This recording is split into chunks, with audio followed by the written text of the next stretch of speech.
Welcome back to the Thom Hartmann Program. I'm Danielle here with Shano, sitting in for Tom today, and we have been listening to Senator Bernie Sanders give his speech on what it means to be a democratic socialist. And joining us now, I hope, to talk about that and more is the one and only Farron Cousins, co-host and producer of Ring of Fire Radio, executive editor of The Trial Lawyer magazine. You can follow him on Twitter at one of the best Twitter handles ever, at Farron Balanced, which I follow, and you should too. Farron, thank you so much for joining us today. Hey, Danielle, how are you? I am so great and just so thrilled to get to sit and talk to you on Tom's show as you fill in for Pap. We find ourselves in a very fortunate position. I feel very blessed. Absolutely. Me too. It's been a blast. And, Free Speech TV is a phenomenal audience. I love the support we get from everybody. And this is certainly a great time to be able to have this kind of microphone to speak to the public, because there's so much happening in the world of both politics and internationally. So it's a lot of fun. It's very serious, obviously, but we love what we do here at Ring of Fire. I know Mike does, and I do, and the whole rest of the staff does. And you guys do an amazing job, including your recent article, essentially responding to one of the comments I yelled at the TV the most for criticism of Senator Sanders' comments that climate change wasn't, he said climate change is our biggest threat and it is related to the Syrian refugee crisis. That seems common sense to me, but it got a lot of criticism in the media, and you did such an awesome job responding to it over on DeSmog blog.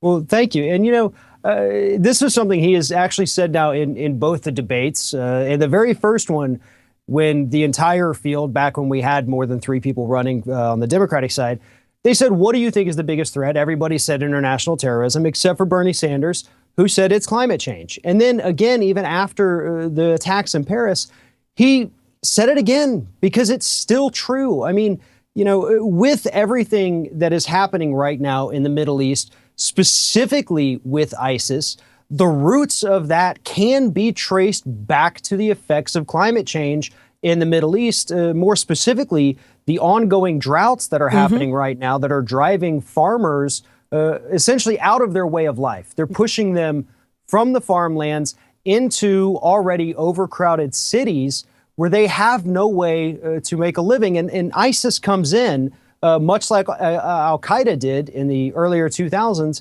and promises these people a better way of life, but more importantly, gives them someone to blame for how their life has turned out so far, for losing their way of life, basically. Yeah. They use this as a recruitment tool, and it's very effective for them. While I think it is monumentally important to simply point out that climate change is a big risk, and as you correctly pointed out, a threat multiplier, according to the Department of Defense, meaning it makes terrorism worse, more likely, more prevalent, more focused.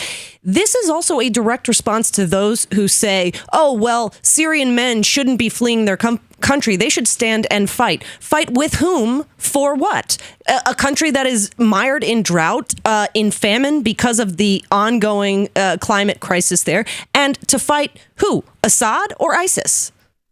Well, that's an interesting point. And when we go back to those Department of Defense reports, the very first one where they mentioned climate change as a national security threat, it came out all the way back in 2003. And that was before we had any of these effects happening over there. But unfortunately, it also came out at the same time when the U.S. Launched the full-scale invasion of Iraq. So nobody paid attention. And that's part of the problem, is that this report went unnoticed until about, I think, 2006 or 2007, when they released a companion report, finally. That one got picked up not by the corporate-controlled media by any means, but alternative media, citizens media, blogs, my show, your show. We talked about it then, and that was 8 years ago, and that was still 6 years after the original report. And so today, Bernie Sanders is the only mainstream candidate out there still talking about it. And we do have a lot of allies in Washington. Sheldon Whitehouse has been wonderful on the issue of climate change. Bernie Sanders, obviously. And so it's important to give these people a bigger audience, I think, right now, because this is an issue that's not going to go away. It's getting much, much worse because we're doing absolutely nothing about it. And then when you add to that the millions of dollars being poured into this upcoming election by the fossil fuel industry, they are essentially paying Congress to be stupid. These people in Congress who go out there and hold a snowball and say, look, here's a snowball, so climate change isn't real.